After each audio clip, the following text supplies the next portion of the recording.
the European Union's been very bad to us. They don't take our cars, like Japan in that sense. They don't take our agricultural product. They don't take anything practically. And yet they send millions of cars in a year, Mercedes-Benz, Volkswagen, BMWs. They're sending millions and millions of cars into the U.S., but we don't have a car that's been sold to the European Union or other places, but let's go for the European Union.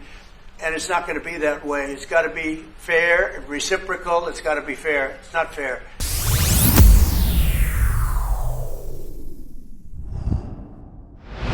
All right, it's time to weave out the lies so we can get to the facts. Today, we have some absolutely massive breaking news. As of just a couple days ago, the European Union has now completely caved to President Trump's tariffs. Take a look. First and foremost, at immense costs for U.S. consumers and businesses. But at the same time, they have a massive impact on the global economy. Especially hard hit are the developing countries. And this is a major turning point for the United States. Nonetheless, we stand ready to negotiate with the United States.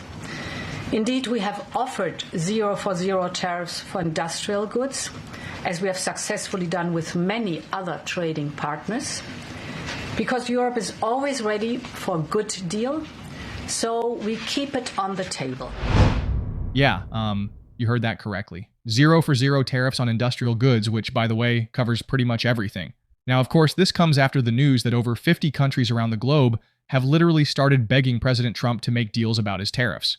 As things stand right now, it's only been 5 days since President Trump's Liberation Day tariffs went into effect, but already countries across the globe are absolutely scrambling to get Trump's tariffs removed. And of course, this is also weird because for weeks now, we've been getting told by the progressive media that President Trump's tariffs are completely incompetent and that they'll never work.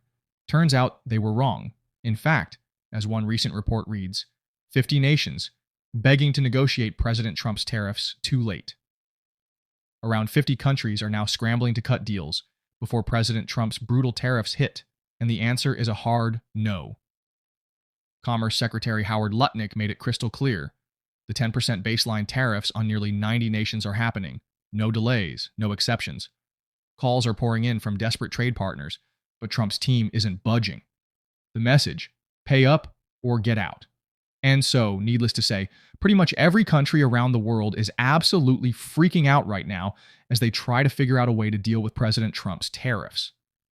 In fact, in just the last 48 hours alone from me making this video, Taiwan, India, Israel, Vietnam, and Cambodia have all agreed to entirely drop all of their tariffs on the United States in an effort to get Trump to remove his tariffs on them. Between all of those countries that I just listed, Trump has just saved American manufacturers over $120 billion a year in export costs. To say the least, Trump's tariffs are absolutely working. And as we just said a few moments ago, now we can add the European Union to that list as well. So, at this point, the success of Trump's tariffs are just completely undeniable. In just 5 days, President Trump has used his tariffs to negotiate deals with almost 100 countries around the globe, pretty much rebuilding the global economy in the image of America first. But what do you say we talk about Trump's tariffs that aren't meant to be negotiating tools? Let's take a second here to talk about Trump's tariffs that are actually designed to stay in effect long term in order to protect American manufacturing. China, for example. And if we look at data from President Trump's first term, and there's a big study that just came out from a group of economists, mostly at MIT, that showed that a 20% tariff on China led to a 0.7% tax or price level increase over 4 years. I think that's pretty good. If we can take in 20% in tariffs and it's a 0.7% increase. And Kristen, the little publicized story this week, everyone wants to look at the stock market going down. You know what else went down? Oil prices went down almost 15% in 2 days, which impacts working Americans much more than the stock market does. Interest rates hit their low for the year. There you have it.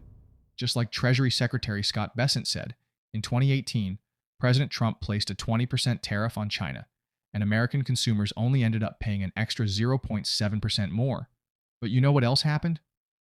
As a consequence of those very same 2018 tariffs on China, President Trump was able to bring around 135,000 manufacturing jobs back to the United States of America.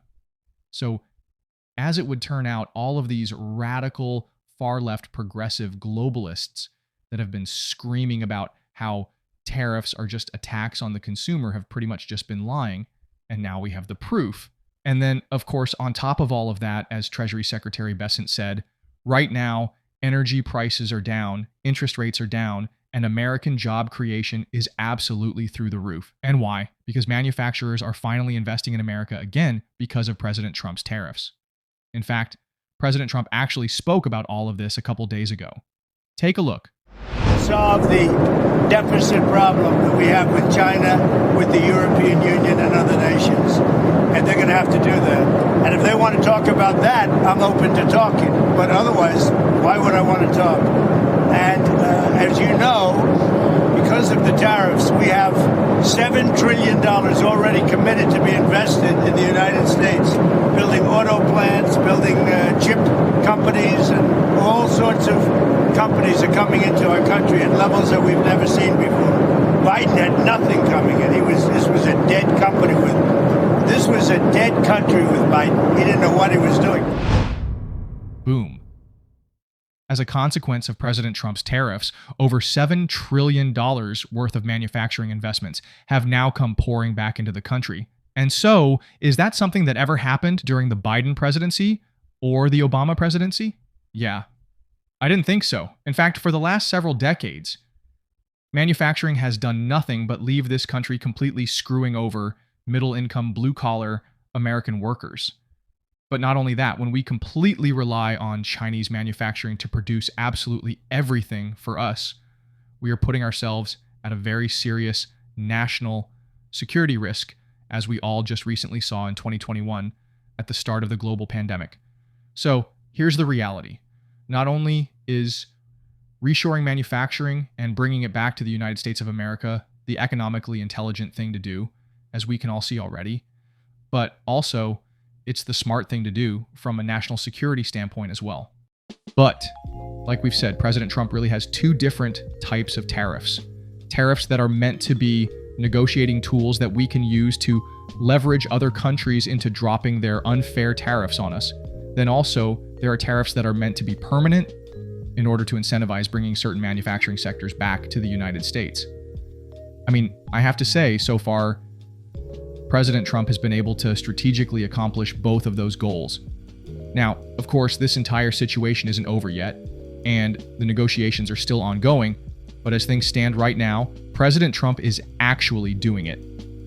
And to be more specific, what I mean is that President Trump is actually making America great again. He's actually putting America first. Don't be afraid to subscribe to the channel. Like the video if you found it informative. Hell, even share it with your family and friends. And let's talk about it in the comments here on Facts Only.